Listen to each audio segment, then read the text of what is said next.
Lucas thought his life with Scarlett was perfect, until a single text unraveled 12 years of marriage. Her betrayal was meant to break him, but instead, it ignited a fire.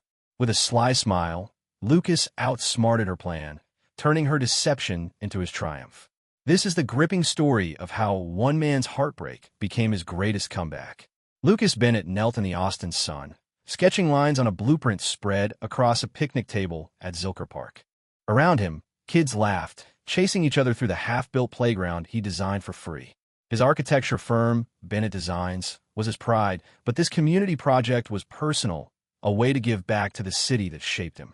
At 38, Lucas had a reputation for precision and heart, traits that won him both clients and respect. Today, he was finalizing the slide structure, ensuring it was safe for the kids who'd soon swarm it. "Mr. Bennett, you think it'll be ready by summer?" asked Maria, the community center director, peering over his shoulder. "Guaranteed," Lucas replied, flashing a confident grin. "Kids deserve a place to make memories." He rolled up the blueprint, his mind already shifting to the City Hall contract he'd been chasing, a multi-million-dollar redesign of Austin's downtown skyline. It was the kind of project that could cement his legacy. Driving home to his Zilker bungalow, Lucas felt the weight of a long day lift. The house, a sleek modern build he designed himself, sat on a quiet street lined with live oaks. He expected to find Scarlett, his wife of 12 years, in the kitchen, maybe sipping wine and sketching her latest interior design project. Instead, the house was dark. He flicked on the lights, calling out, "Scarlett, you home?" No answer. Her car wasn't in the driveway. Lucas checked his phone. 6:47 p.m. She'd texted earlier about a late client meeting, but something felt off. Scarlett had been distant lately, her warmth replaced by curt replies and unexplained absences. Last night, she'd slipped out for a girls' night and returned past midnight, her phone buzzing as she hurried to bed. He shook off the unease, grabbing a beer from the fridge. Work had been intense. Maybe she just needed space. Lucas settled at the kitchen counter, reviewing emails about the City Hall bid. His phone pinged, a notification from their shared location app. Scarlett's blinked at the Driscoll Hotel downtown, not her office. He frowned. She hadn't mentioned a client dinner there. Curiosity nudged him. He opened her text thread, scrolling past routine messages. Nothing unusual, except one from an unknown number, received yesterday. "Meet me at the Driscoll, 8 p.m. Where the red. The words hit like a cold spike. Lucas stared, his pulse quickening. The red what? Address? Something else? He set the phone down, steadying his breath. He wasn't the type to jump to conclusions. 12 years running a business taught him to verify before acting.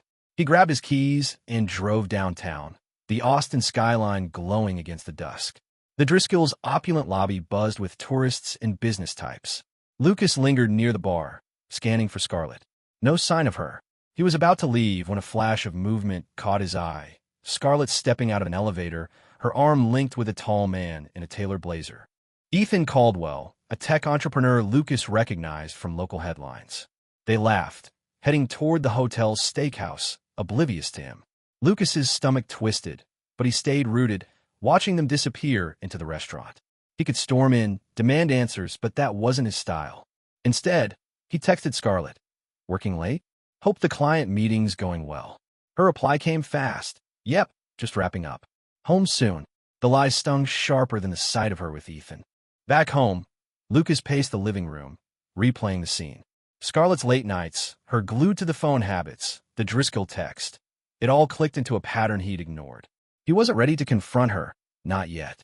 He needed proof, a plan. Opening his laptop, he emailed Mia Torres, his attorney. "Need to discuss asset protection. Urgent. Can we meet tomorrow?" Mia replied within minutes. 8 a.m. work? What's going on, Lucas? He typed back, just being cautious. The next morning, Lucas met Mia at her downtown office, a glass-walled space overlooking Lady Bird Lake. "You look like you haven't slept," she said, sliding him a coffee. "Rough night," Lucas admitted, keeping his tone even. "I need to secure the business and our personal accounts. House, savings, everything." Quietly. Mia raised an eyebrow. "Trouble with Scarlett?" "Let's just say I'm preparing for all scenarios." He didn't mention Ethan or the hotel, but Mia didn't press. She pulled up documents, outlining steps to transfer his business assets into a trust and lock down his personal accounts. This'll take a few days, she said. Anything else I should know? Not yet, Lucas replied. But I might need a PI. Someone discreet. Mia nodded, jotting a name. Claire Ruiz, best in Austin. Lucas left the meeting with a plan forming. He called Claire from his car, hiring her to track Scarlett's movements. I need hard evidence, he told her. No assumptions. That evening, Scarlett was home when Lucas walked in, stirring pasta on the stove. Hey, stranger, she said, her smile forced. Long day. Always, Lucas said, matching her casual tone. He watched her closely, noting the way she avoided his eyes, her phone tucked in her pocket. Same. Clients are driving me nuts. She turned away, focusing on the stove. Lucas let the moment pass, but his mind was racing. Claire's first report would come tomorrow. Whatever Scarlett was hiding, he'd know soon enough. Over dinner, Scarlett chatted about a new design project, her words polished but empty. Lucas nodded along, playing the part of the trusting husband. Inside, resolve hardened. If Scarlett was betraying him, she'd underestimated the man she married. Lucas wasn't just an architect. He was a strategist, and he was already 3 steps ahead. Lucas sat in his office at Bennett Designs, the Austin skyline framed by the window, as Claire Ruiz slid a folder across his desk. This is what I've got so far, she said, her voice low. The private investigator's report was meticulous. Photos of Scarlett entering a downtown loft, timestamps matching her client meetings, and a log of calls to Ethan Caldwell's number. Most damning was a screenshot from Scarlett's cloud account, accessed via a forgotten laptop login. Messages planning a weekend getaway with Ethan. Lucas flipped through the evidence, his jaw tight. How long, he asked. 3 months, minimum, Claire replied. They're careful, but not careful enough. Ethan's got a reputation. Flashy, but his tech startup's bleeding cash. My guess? He's banking on Scarlett's share of your assets. Lucas nodded, his mind racing. Scarlett wasn't just cheating, she was strategizing. He leaned back, processing. Anything on financial moves? Claire handed him a bank statement. 2 transfers, $5,000 each, to an account linked to Ethan's company. She's listed as a consultant, but it's a shell. No real services rendered. He exhaled sharply. Scarlett was funneling their money to Ethan, betting on a divorce to claim half of everything else. Lucas's first instinct was to confront her, but he'd built his firm on calculated moves, not impulse. Keep digging, he told Claire. I need everything, texts, emails, any talk of divorce. After Claire left, Lucas called Mia Torres, his attorney. Scarlett's moving money, he said, forwarding the bank statement. Can we freeze joint accounts without tipping her off? Already on it, Mia replied. I've drafted a trust for your business shares and personal savings. Sign today, and she can't touch them. The house is trickier. Her name's on the deed. Do what you can, Lucas said. I want every angle covered. He hung up, then texted his business partner. Nate, need to meet. Urgent. Buyout clause. Nate, a numbers guy who'd co-founded Bennett Designs, agreed to lunch at a quiet taco joint near Zilker Park. Over brisket tacos, Lucas laid it out. I'm activating the buyout clause. Full control of the firm stays with me. Scarlett might come after it.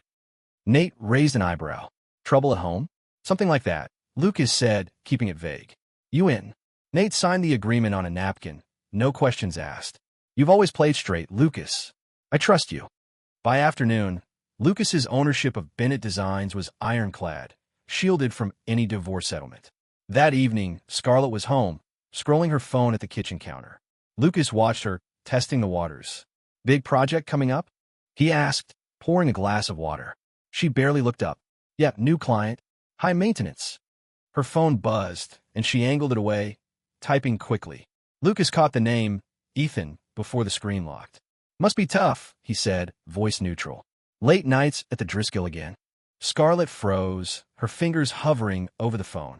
For a split second, panic flashed in her eyes, but she recovered. Client dinner, she said smoothly. You know how it is.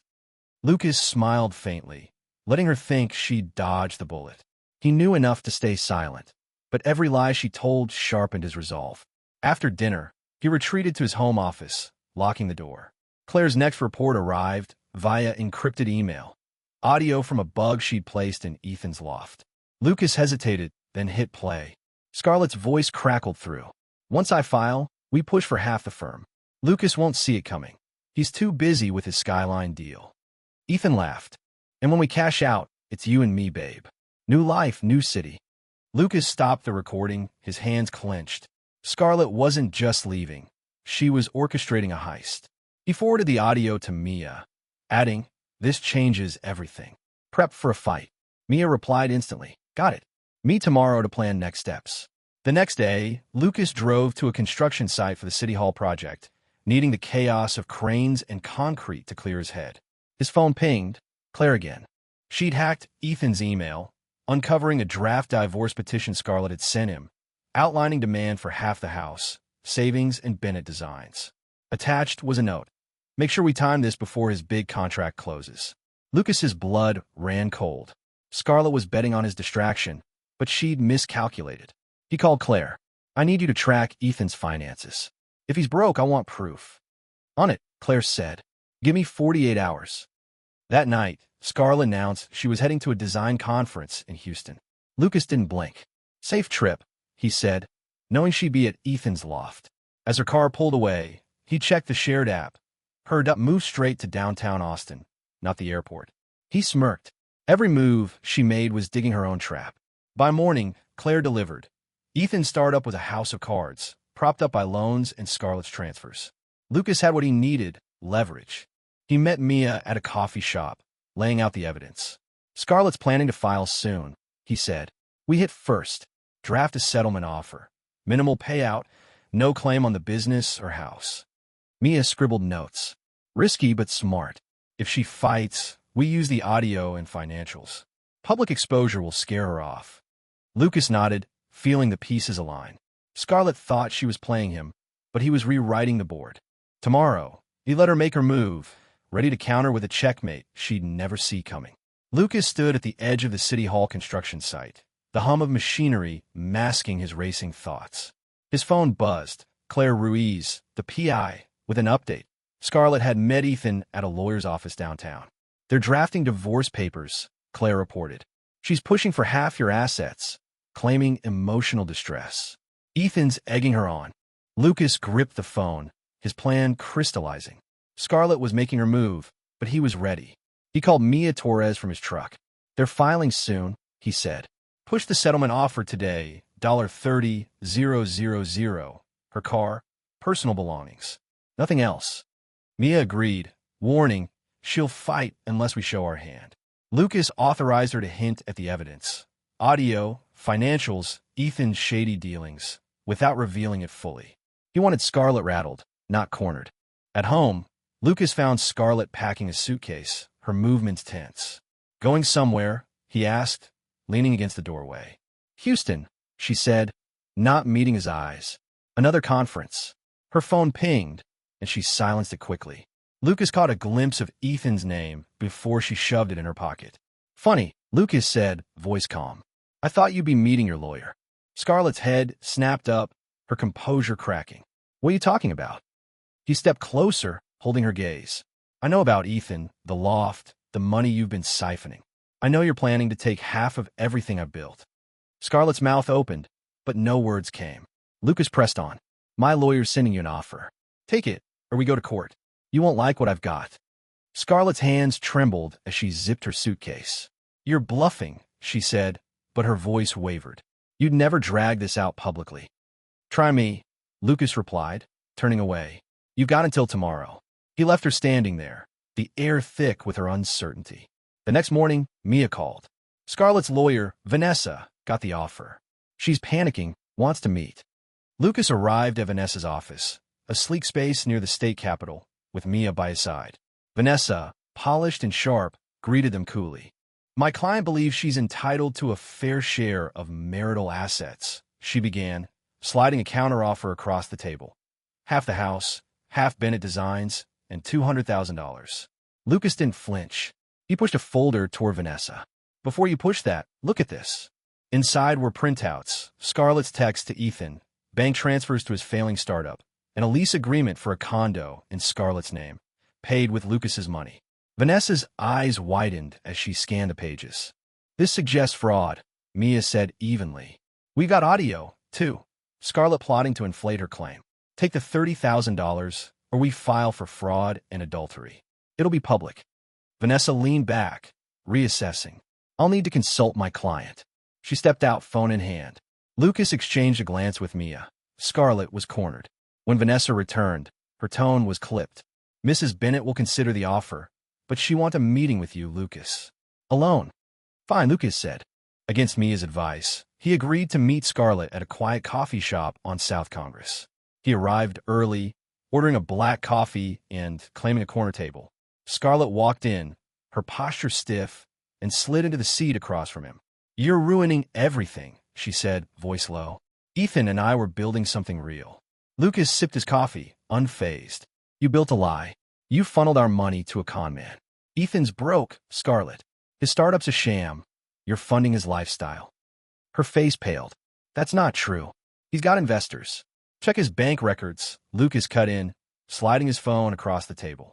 Claire's latest report showed Ethan's overdrawn accounts and unpaid loans. Scarlett scrolled, her hands shaking. You didn't just betray me, Lucas said. You betrayed yourself. Sign the settlement, or I'll make sure every client you've got sees this. Scarlett's eyes glistened, but she held her ground. I deserve more than $30,000 after 12 years. You deserve what you earned, Lucas said, standing. Sign by tomorrow, or we go to court. Your call. He walked out, leaving her staring at the phone. That night, Lucas reviewed blueprints for the City Hall project, his focus razor sharp. A text from Claire popped up. Ethan's at the loft, arguing with Scarlett. She's accusing him of lying about his finances. Lucas smirked. The cracks were forming. He texted Mia. Push Vanessa harder. Scarlett's wavering. By morning, Vanessa called. Scarlett's signing. She wants it over. Lucas exhaled, the weight of months lifting. Scarlett thought she'd outsmart him, but she'd played herself. The divorce was on his terms now, but Lucas knew Ethan wouldn't go quietly. He called Claire. Watch Ethan. If he's desperate, he might try something stupid. As Lucas hung up, a new email from his City Hall client arrived. The contract was the biggest of his career. He leaned back, a quiet smile forming. Scarlett's betrayal had pushed him to the edge, but he was climbing higher than ever. Lucas stood on the City Hall construction site, watching cranes hoist steel beams into the Austin sky. His phone buzzed. Claire Ruiz with an urgent update. Ethan's been poking around your site after hours. Caught him on security cams last night, tampering with equipment. Lucas's grip tightened. Ethan, stung by Scarlett's rejection and his own financial ruin, was lashing out. Lucas texted back, get evidence. I'm calling the police. He dialed his friend, Officer Sam Carter, who patrolled downtown. Sam, I've got a problem. Guy named Ethan Caldwell's sabotaging my site. He relayed Claire's findings, including grainy footage of Ethan loosening bolts on a scaffold. Sam promised to investigate, but warned, we need him caught in the act for an arrest. Lucas hung up, his mind shifting to strategy. He'd installed high-tech cameras after Claire's first report. Motion sensors, night vision, the works. If Ethan tried again, he'd be recorded. Lucas called his site manager, Javier. Double-check all equipment tonight. No one works until it's cleared. Javier nodded, sensing the urgency. At home, Scarlett's belongings were gone, the divorce papers signed. The Zilker house felt quieter, not empty, but liberated. Lucas poured a coffee and reviewed Claire's latest. Ethan had emailed Scarlett, begging for cash to flee Austin. She'd refused, forwarding his plea to her lawyer, Vanessa, with a note. He's unhinged. I'm done. Lucas smirked. Scarlett was out, but Ethan was a loose cannon. The next day, Lucas met Ava Lynn, a structural engineer hired for the City Hall project, as site briefing. Her sharp questions about load-bearing designs impressed him, and her easy laugh cut through his tension. You look like you're carrying the whole building, she teased, handing him a revised blueprint. Just a rough week, Lucas said, grateful for the distraction. Ava's competence and warmth sparked something he hadn't felt in months. Possibility. They grabbed lunch at a food truck, discussing the project over tacos. You're not what I expected, Ava said. Most architects with your rep are all ego. Lucas chuckled. I saved my ego for the blueprints. Their conversation flowed, but his phone interrupted. Claire again. Ethan's at a hardware store, buying bolt cutters and spray paint. He's planning something tonight. Lucas excused himself, calling Sam. Set up a sting at the site. Ethan's coming. Sam coordinated with Javier, stationing 2 officers in an unmarked van near the site after dark. Lucas stayed away, trusting the trap. At 11 p.m., Sam texted, "Got him. Caught red-handed cutting a crane cable. Booked for vandalism and trespassing." The next morning, Lucas visited the station. Ethan sat in a holding cell, defiant but shaken. Sam handed Lucas the report. Ethan's sabotage could have collapsed the scaffold, endangering workers. "He's looking at a year, maybe more," Sam said. Lucas nodded, relieved but not vengeful. He'd stopped Ethan without lifting a fist. Back at the site, Javier confirmed no damage was done. Lucas briefed the crew, emphasizing safety, then met Ava to review her designs. "Heard you caught a saboteur," she said, eyebrow raised. "You're a magnet for drama." "Not by choice," Lucas replied. "But it's handled." Ava's smile lingered, and he felt a spark of connection, untainted by his past with Scarlett. That evening, Scarlett called, her voice shaky. "I heard about Ethan. I am sorry, Lucas. I didn't know he'd go that far." She paused, expecting sympathy. Lucas didn't offer it. "You chose him, Scarlett. Own it. Stay clear of my life." He hung up, the finality freeing him. Claire's last report arrived. Ethan's startup had collapsed, creditors circling. Scarlett had taken a job at a small design firm, her reputation bruised.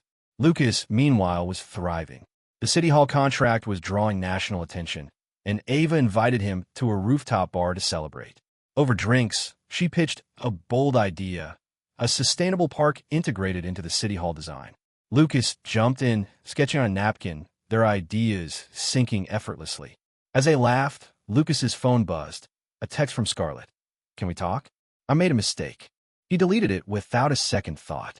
Scarlett's world was crumbling, but Lucas was building something stronger. His future, his terms. Lucas stood on the completed rooftop of the Austin City Hall Annex, the skyline glittering under a late afternoon sun. The grand opening was hours away, with workers setting up podiums and banners below. His firm, Bennett Designs, had delivered a sleek, sustainable hub that was already earning praise from city officials. Lucas's phone buzzed, Javier, his site manager, confirming the final inspections were clear. "You did it, boss," Javier texted.